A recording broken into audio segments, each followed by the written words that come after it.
وخلق الجان من مارج من نار فبأي آلاء ربكما تكذبان رب المشرقين ورب المغربين فبأي آلاء ربكما تكذبان مرج البحرين يلتقيان بينهما برزخ لا يبغيان بينهما برزخ لا يبغيان فبأي آلاء ربكما تكذبان يخرج منهما اللؤلؤ والمرجان فبأي آلاء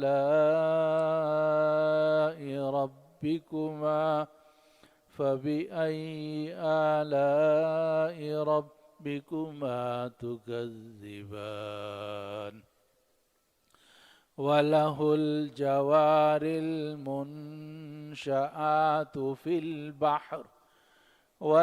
الجوار المنشآت في البحر كالأعلام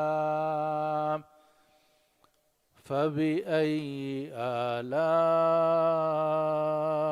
ربكما تكذبان آمنت بالله صدق الله العظيم.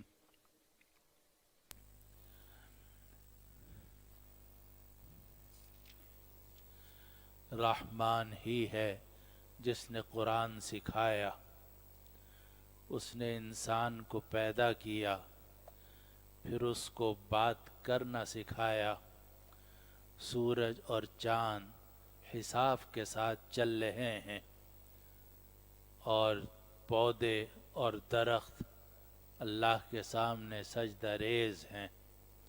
اس نے آسمان کو بلند کیا اور ترازو رکھ دی کہ تم لوگ ترازو کے اندر حد سے تجاوز مت کرو، اور انصاف کے ساتھ وزن کو قائم کرو، اور ترازو کو کھٹاؤ مت۔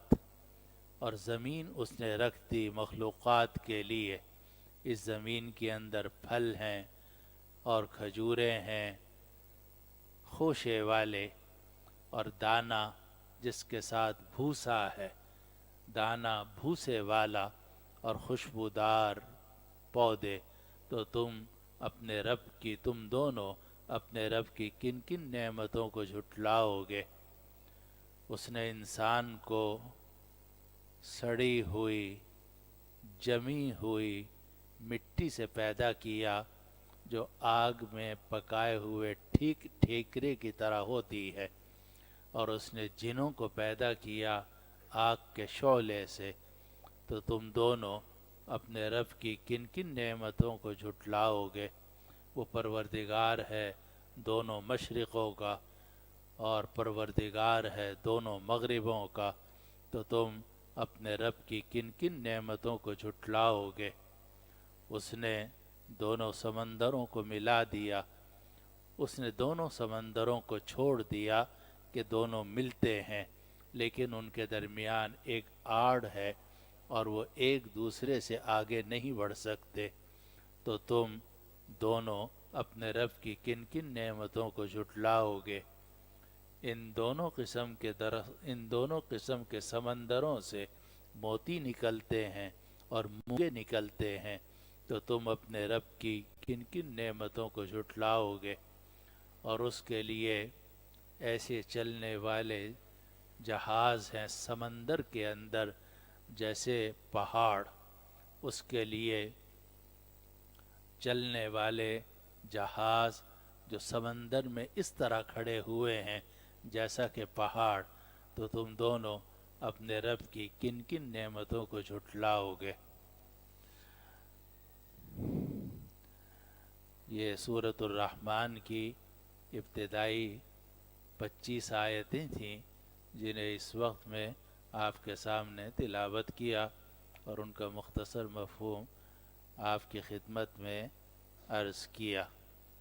آج جو سورت شروع ہوئی ہے وہ قرآن مجید کی مشہور سورت ہے، سورۃ الرحمن، اور یہ اپنے وزن اور اپنی فصاحت و بلاغت اور اپنے خاص انداز کی وجہ سے قرآن مجید کی باقی تمام صورتوں میں مختلف ہے، صورتوں سے مختلف ہے۔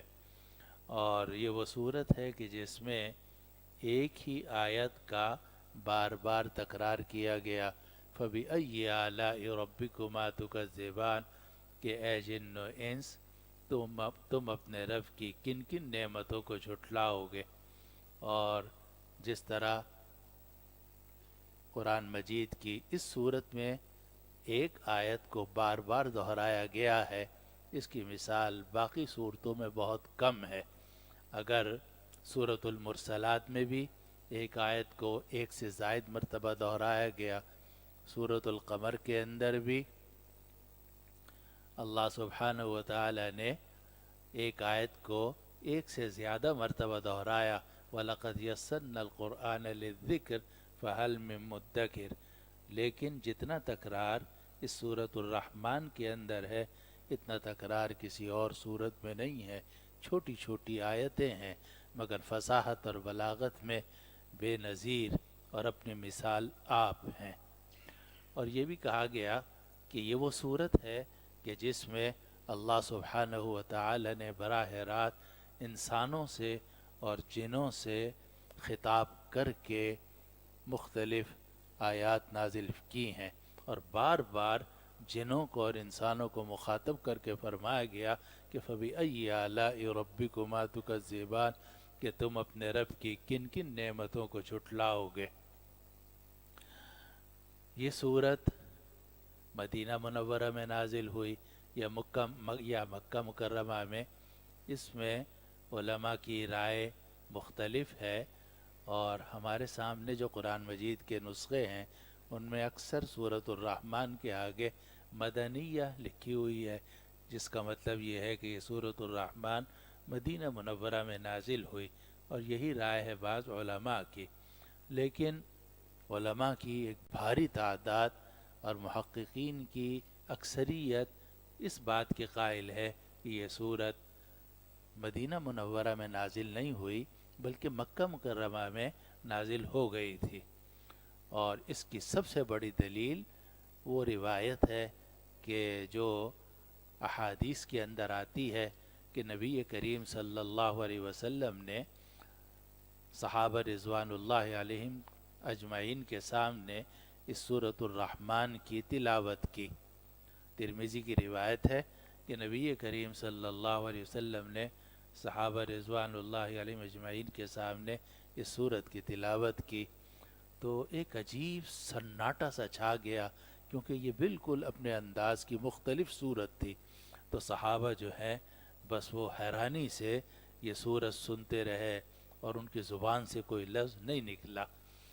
جب سورت آپ نے پوری پڑھ لی تو آپ نے صحابہ رضوان اللہ علیہ اجمعین سے فرمایا کہ تم لوگ تو خاموش رہے، لیکن یہ سورت میں نے جب جنوں کو پڑھ کر سنائی تھی تو جنوں نے جواب میں یہ کہا تھا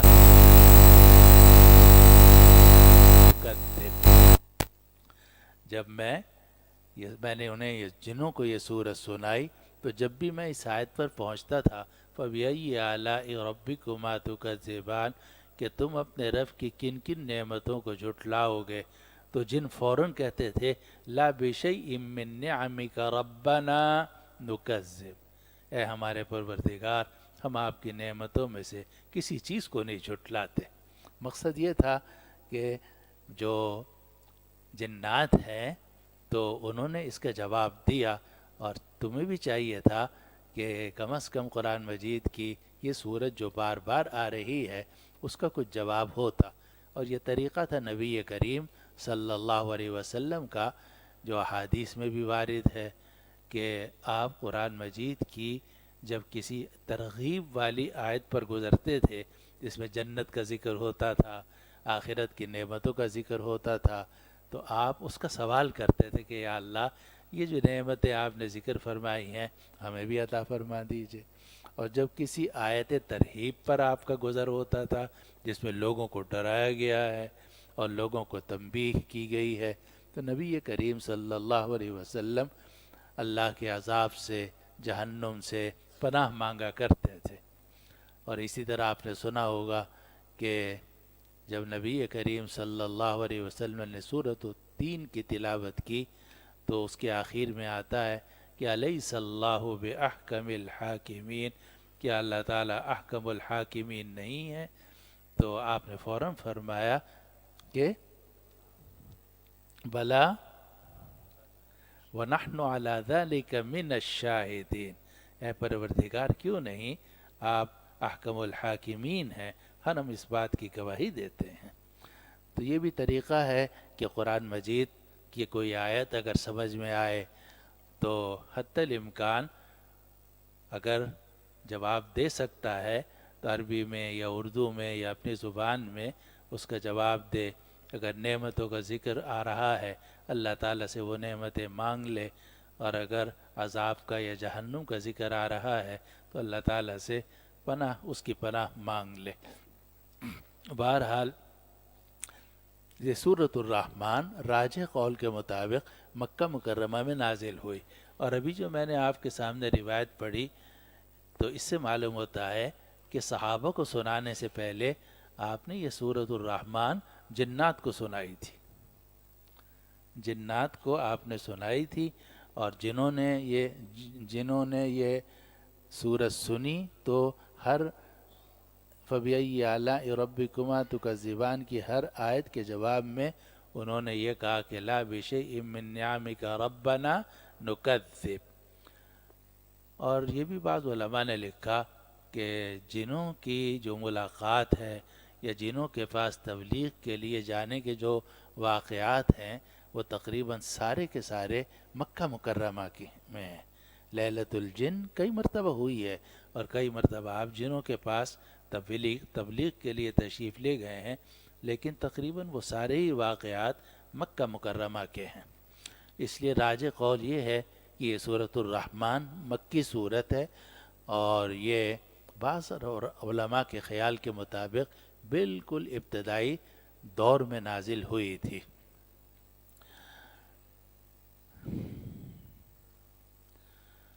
اس سورت کے شروع میں اللہ سبحانہ و تعالی نے وہ نام ذکر فرمایا ہے اپنا کہ جو دور جاہلیت میں معروف نہیں تھا، اور سورت جب شروع کی گئی تو فرمایا گیا الرحمن علم القرآن۔ یہ بھی ہو سکتا تھا اللہ علم القرآن، الخالق علم القرآن۔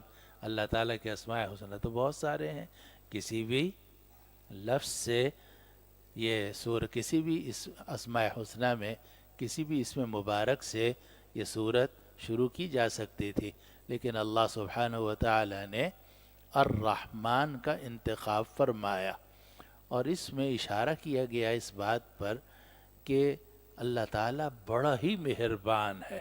رحمان اس ذات کو کہتے ہیں کہ جو دنیا میں بھی بہت مہربان ہو، آخرت میں بھی بہت مہربان ہو۔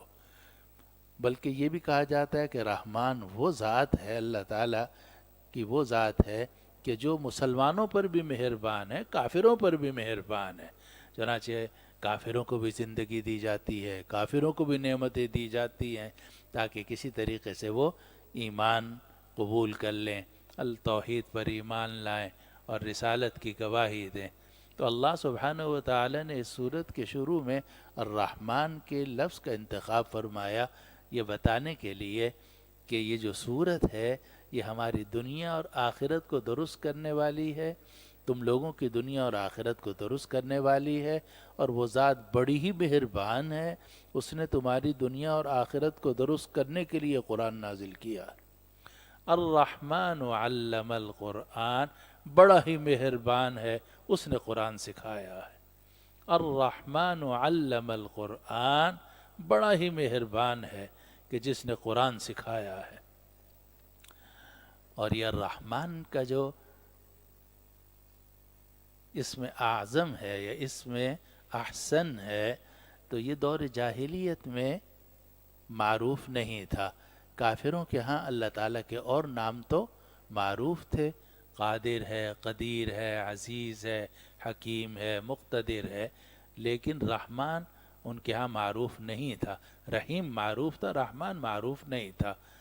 تو اسی لیے قرآن مجید میں ایک جگہ آتا ہے کہ جب ان سے کہا جاتا ہے کہ رحمان کے سامنے سجدہ کرو، وَإِذَا قِيلَ لَهُمُ اسْجُدُوا لِلرَّحْمَنِ قَالُوا وَمَا الرَّحْمَنُ، وہ پوچھتے تھے کہ رحمان کیا ہے، یعنی وہ رحمان کے لفظ سے واقف نہیں تھے۔ تو اللہ سبحانہ وتعالی نے اس سورت کے شروع میں اس نام کا انتخاب فرمایا کہ جو دور جاہلیت میں معروف نہیں تھا، مگر یہ لفظ اور یہ اسم مبارک اس بات پر دلالت کرنے والا ہے کہ تم لوگ اگر اپنی دنیا اور آخرت درست کرنا چاہتے ہو تو اس قرآن کو سیکھو اور سکھاؤ، اور یہ ایسی ذات نے تمہیں پہنچایا اور سکھایا اور دیا ہے کہ جو تمہاری دنیا اور آخرت کو درست کرنے والی ہے اور دنیا اور آخرت میں تم پر مہربان ہے۔ تو فرمایا الرحمن، بڑا ہی مہربان ہے، علم القرآن، کہ اس نے قرآن سکھایا۔ اور یہ بھی معلوم ہوا کہ قرآن کے معلم اول، سب سے پہلے سکھانے والے اللہ سبحانہ و تعالی ہے۔ اللہ تعالیٰ نے حضرت جبریل علیہ السلام کو سکھایا، حضرت جبریل علیہ السلام نے نبی کریم صلی اللہ علیہ وسلم فداہ ابی و امی کو سکھایا، اور نبی کریم صلی اللہ علیہ وسلم نے پھر صحابہ رضوان اللہ علیہ مجمعین کو قرآن سکھایا۔ اور یہ بھی معلوم ہوتا ہے کہ قرآن جو سیکھنا اور سکھانا ہے یہ اونچے درجے کی چیز ہے کہ اللہ تعالیٰ نے خود سکھایا۔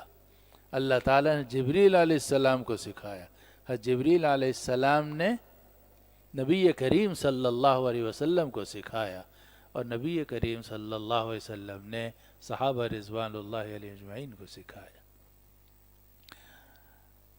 اور اسی لیے مشہور حدیث ہے جو آپ نے سنی ہوگی کہ خیرکم من تعلم القرآن وعلمہ، تم میں سب سے بہتر وہ آدمی ہے جو قرآن سیکھے اور قرآن سکھائے۔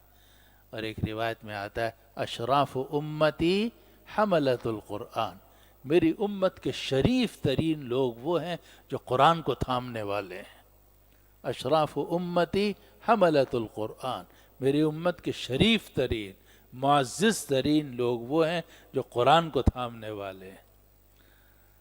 اور اسی لیے میں سمجھتا ہوں کہ پورے معاشرے میں، اسلامی معاشرے میں سب سے زیادہ قابل عزت جو ہیں وہ لوگ ہیں جو قرآن کی خدمت کر رہے ہوں۔ ہم تو قاعدہ بغدادی پڑھانے والے اور قرآن مجید ناظرہ پڑھانے والے، قرآن مجید جو حفظ کرانے والے ہیں، ان کو کوئی اہمیت نہیں دیتے، حالانکہ اللہ سبحانہ و تعالیٰ کے نزدیک وہ اس امت کے سب سے بہترین لوگوں میں شامل ہے۔ خیرکم من تعلم القرآن وعلم، تم میں سب سے بہترین وہ ہیں جو قرآن سیکھے اور سکھائیں۔ البتہ اتنی بات ہے کہ جو انسان قرآن سیکھے اور سکھائے اس پر الرحمن کی صفت کا غلبہ ہونا چاہیے، ظالم نہ ہو۔ جیسے بعض معلم قرآن ظالم ہوتے ہیں اور جناب وہ مار پیٹ تشدد کے جناب طریقہ اختیار کرتے ہیں۔ تو ہمارے ایک بزرگ حال ہی میں کچھ عرصے پہلے حضرت مولانا صاحبان محمود صاحب قدس اللہ سرہ، میرے استاد بھی، ناظم بھی تھے دامت عالم کراچی کے، آپ میں سے اکثر حضرات نے ان کی زیارت بھی کی ہوگی۔ تو وہ فرمایا کرتے تھے کہ قرآن سکھانے والے کے لیے ضروری ہے کہ وہ انتہائی درجے کا مہربان ہو، انتہائی درجے کا مہربان، مشفق ہو، اس لیے کہ اللہ سبحانہ و تعالی نے جب علم القرآن کا جملہ شروع کیا اس سے پہلے الرحمن رکھا، یہ بتایا کہ معلم قرآن جو ہے وہ رحمان ہے، بڑا ہی مہربان ہے، تو معلم قرآن کو سب سے بڑھ کر مہربان ہونا چاہیے۔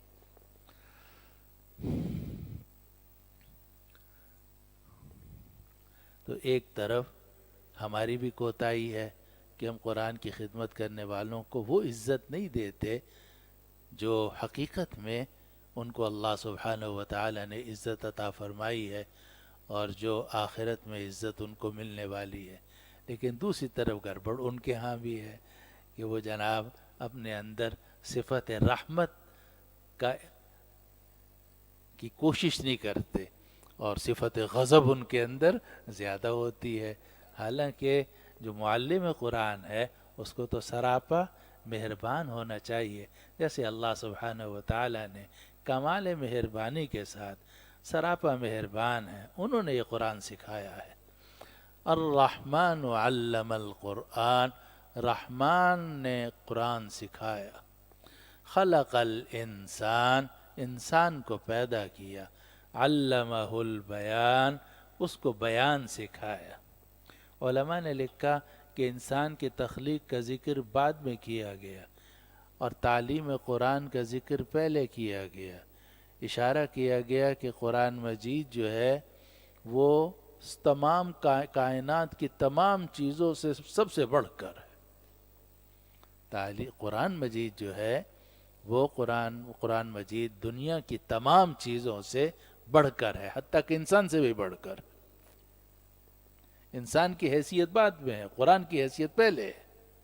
الرحمن علم القرآن، خلق الانسان علمہ البیان، رحمان نے قرآن سکھایا، اس نے انسان کو پیدا کیا اور اس کو قوت گویائی سکھائی۔ خلق الانسان، اس نے انسان کو پیدا کیا۔ اور بعض علماء نے بڑی پیاری بات لکھی کہ اللہ تعالیٰ نے انسان کو بعد میں پیدا کیا، اس کی ہدایت اور اس کی رہنمائی کا انتظام پہلے کیا۔ جیسے کہ کوئی مہمان کی آپ دعوت کریں تو مہمانوں کے آنے سے کافی پہلے اس کا انتظام شروع ہو جاتا ہے، کھانے پک رہے ہیں اور کارپیٹ بچھائے جا رہے ہیں، شامیانہ لگایا جا رہا ہے، کبھی مہمان آئیں گے تو اطمینان سے یہاں بیٹھیں گے اور ان کا اکرام کیا جائے گا۔ تو اللہ سبحانہ و تعالی نے انسانوں کے پیدا کرنے سے پہلے ان کے اکرام کا اور ان کی ہدایت کا پورا بندوبست کر دیا۔ پہلے علم القرآن، پھر اس کے بعد خلق الانسان۔ رحمانی تو ہے کہ جس نے قرآن سکھایا اس نے انسان کو پیدا کیا، علمہ البیان، اور اس کو بیان سکھایا۔ اب یہ بیان سکھایا تو بیان کہتے ہیں گفتگو کو، اپنی بات واضح کرنے کو، کہ آپ اپنی بات واضح کر سکیں۔ جتنے بھی جانور ہیں سب کے اندر آواز ہوتی ہے، عام طور سے تقریباً تمام ہی جانداروں کے اندر آواز ہوتی ہے، لیکن کسی جانور کے اندر وہ قوت گویائی نہیں ہے کہ جو انسان کے اندر ہے۔ اللہ تعالیٰ نے انسان کو وہ قوت گویائی عطا کی ہے جو اور کسی جاندار کو عطا نہیں کی گئی۔ اس لیے مناطقہ جو ہیں وہ انسان کی تعریف کرتے ہیں حیوان ناطق، کہ یہ وہ حیوان ہے، وہ جاندار ہے جو آرام سے بول سکتا ہے، اپنا اظہار ما فی الضمیر پورا کر دیتا ہے۔ تو اللہ سبحانہ و تعالی نے یہ نعمت ذکر فرمائی کہ ہم نے انسان کو پیدا کیا اور ہم نے اس کو قوت گویائی سکھائی ہے۔ خلق الانسان علمہ البیان، اللہ نے انسان کو پیدا کیا، رحمان نے انسان کو پیدا کیا اور اس کو بولنا سکھایا۔ آگے فرمایا الشمس والقمر بحسبان، سورج اور چاند حساب کے ساتھ ہے، سورج اور چاند حساب کے ساتھ چل رہے ہیں۔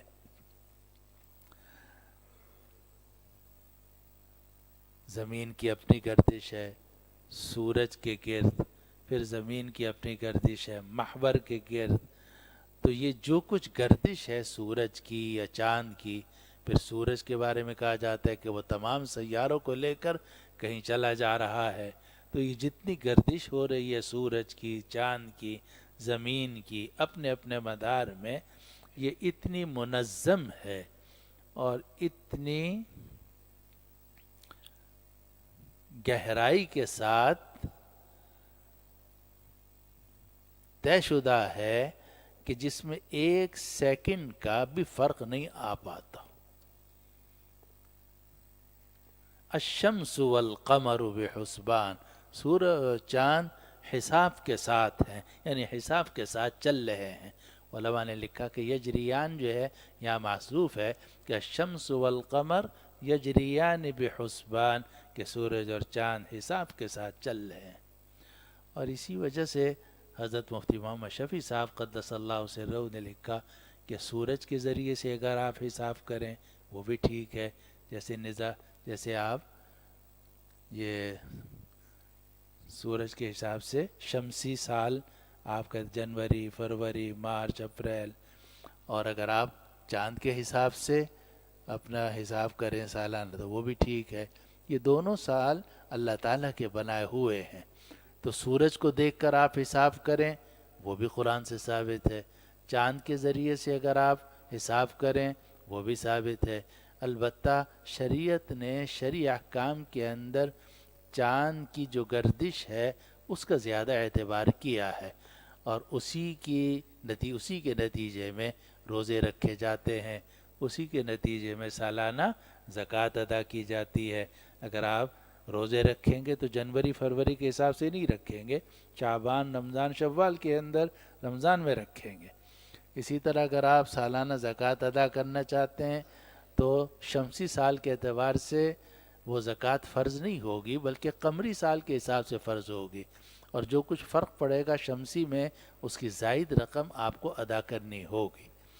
تو سورج کے ذریعے سے حساب کیا جائے تو سورج بھی اللہ کا بنایا ہوا ہے، چاند کے ذریعے سے حساب کریں تو چاند بھی اللہ تعالیٰ کی تخلیق ہے اور اللہ تعالیٰ نے اسے بنایا ہے. دونوں طریقے سے حساب کرنا جائز ہے. الشمس والقمر بحسبان، سورج اور چاند حساب کے ساتھ ہیں. والنجم والشجر یسجدان، اور پودے اور درخت سجدہ کر رہے ہیں. والنجم والشجر یسجدان، نجم ستاروں کو بھی کہتے ہیں، تو اس کا معنی ستارے بھی لیا جا سکتا ہے کہ جو ستارے آپ کو آسمان میں نظر آ رہے ہیں وہ سجدہ کر رہے ہیں.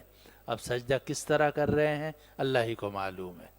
اور یہ بھی اس بعض علماء نے توجیہ فرمائی کہ سجدے سے مراد ہے سجدہ ریز ہونا، یعنی ان کی ہر گردش اللہ تعالیٰ کے حکم کے تابع ہے. جتنا بھی نظام شمسی ہے اور کائنات ہے اور خلا کے اندر جو کچھ چیز ہے، سب کے سب چیزیں جو ہیں اللہ کے سامنے سجدہ ریز ہیں، یعنی اللہ تعالیٰ کے حکم کے مطابق ان کی نقل و حرکت ہے. والنجم والشجر، تو نجم کے معنی ستاروں کے بھی ہو سکتے ہیں.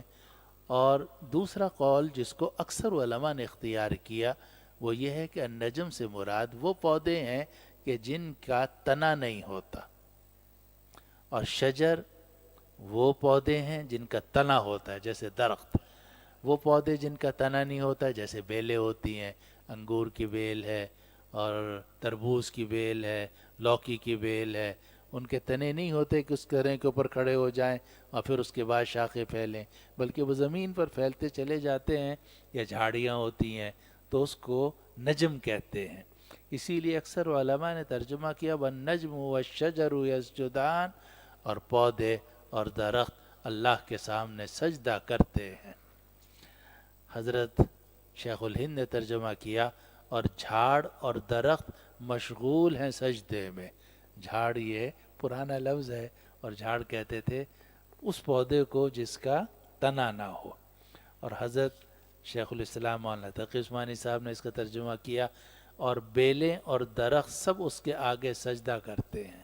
بیلیں اور درخت، تو نجم یعنی بیل پودا جس کا تنا نہیں ہے وہ بھی اللہ کے سامنے سجدہ ریز ہیں، اور جو درخت ہیں وہ بھی اللہ کے سامنے سجدہ ریز ہیں.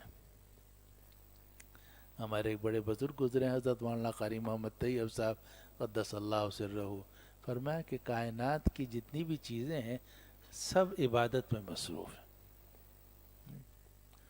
کوئی تو قیام کی حالت میں ہے، جیسے درخت قیام کی حالت میں ہے، کچھ جو ہیں وہ رکوع کی حالت میں ہیں، جیسے کہ جتنے بھی چوپائے ہوتے ہیں سب رکوع کی حالت میں ہیں، اور کچھ جو ہیں وہ سجدے کی حالت میں ہیں، جیسا کہ زمین پر رینگنے والے جتنے جان ہیں وہ سجدے.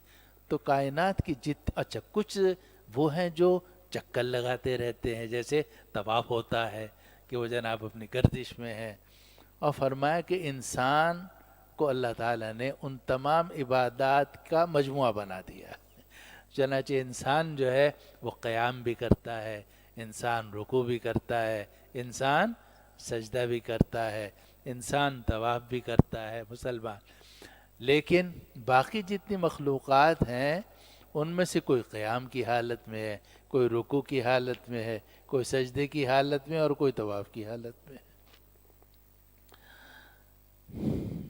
بہرحال قرآن نے فرمایا والنجم والشجر یسجدان، اور پودے اور درخت یہ اللہ کے سامنے سجدہ ریز ہیں. آج وقت بھی کم ہے، کچھ طبیعت بھی میری بہت کئی دنوں سے ڈھیلی چل رہی ہے، تو مگر میں ناغہ نہیں کرنا چاہا، اس لیے 3 منٹ رہ گئے ہیں، دعا کر لیتے ہیں اور اسی پر بس کرتے ہیں. ترجمہ ایک مرتبہ پھر سن لیجئے. الرحمن علم القرآن، بڑا ہی مہربان ہے، اس نے قرآن سکھایا. خلق الانسان، اس نے انسان کو پیدا کیا. علمہ البیان، اس کو بیان کرنا سکھایا. الشمس والقمر بحسبان، سورج اور چاند حساب کے ساتھ ہیں. والنجم والشجر یسجدان، اور پودے اور درخت سجدہ کر رہے ہیں. یہ 6 آیتیں ہوئی ہیں، آج اسی پر اکتفا کرتے ہیں. اللہ تعالیٰ اپنے فضل و کرم سے ہمیں بھی قرآن مجید کے خادموں میں شامل فرمائے، اور خیرکم من تعلم القرآن وعلمہ میں ہمیں شامل فرما دے. اور یہ حقیقت ہے اور اس پر ایمان رکھنا چاہیے کہ ہم مسلمانوں میں سب سے بہتر لوگ وہی ہیں جو قرآن سیکھ رہے ہوں اور قرآن سکھا رہے ہوں. تو جس وقت میں ہم اور آپ بیٹھ کر قرآن سیکھیں گے یا قرآن سکھائیں گے تو اس کا مطلب یہ ہے کہ اس وقت میں کم از کم ہم امت کے بہترین لوگوں میں ہیں. باقی گھر جا کے کیا کرتے ہیں، باہر نکل کے کیا کرتے ہیں، تو وہ تو پھر علیحدہ معاملہ ہے. لیکن کم از کم جتنا وقت ہم قرآن کی خدمت میں لگائیں گے اس وقت میں ہمیں یقین رکھنا چاہیے کہ انشاءاللہ جو ہمارا وقت لگ رہا ہے قرآن کے سیکھنے اور سکھانے میں تو ہم اس امت کے بہترین لوگوں میں شامل ہیں. اللہ تعالیٰ قرآن کی خدمت کی ہمیں توفیق عطا فرمائے. وآخر دعوانا الحمدللہ رب العالمین. الحمدللہ رب العالمین والعاقبۃ للمتقین والصلاة والسلام على سیدنا وشفیعنا ومولانا محمد وعلى آلہ واصحابہ اجمعین. یا ارحم الراحمین یا رب العالمین، ہمارے اس بیٹھنے کو اپنی بارگاہ میں قبول فرما لیجئے، ہمارے گھروں سے نکلنے کو اپنی بارگاہ میں قبول فرما لیجئے، ہمیں قرآن کی خدمت کی توفیق عطا فرما دیجئے. یا اللہ ہمیں ان لوگوں میں شامل فرما دیجئے جو امت کے بہترین لوگ ہیں، جو قرآن سیکھتے اور سکھاتے ہیں. یا اللہ ہمیں قرآن سیکھنے والوں میں شامل فرما دیجئے، قرآن سکھانے والوں میں شامل فرما دیجئے. یا اللہ ہمیں قرآن کے حاملین میں شامل فرما دیجئے، اشراف امتی حملۃ القرآن میں ہمیں شامل فرما دیجئے. اللہم آنس وحشتنا فی قبورنا، اللہم ارحمنا بالقرآن العظیم واجعلہ لنا اماما ونورا وہدا ورحمہ. اللہم ذکرنا منہ ما نسینا وعلمنا منہ ما جہلنا وارزقنا تلاوته آناء اللیل وآناء النہار واجعلہ لنا حجتا یا رب العالمین. اللہم اجعل القرآن ربیع قلوبنا وجلاء احزاننا وذهاب همومنا وغمومنا.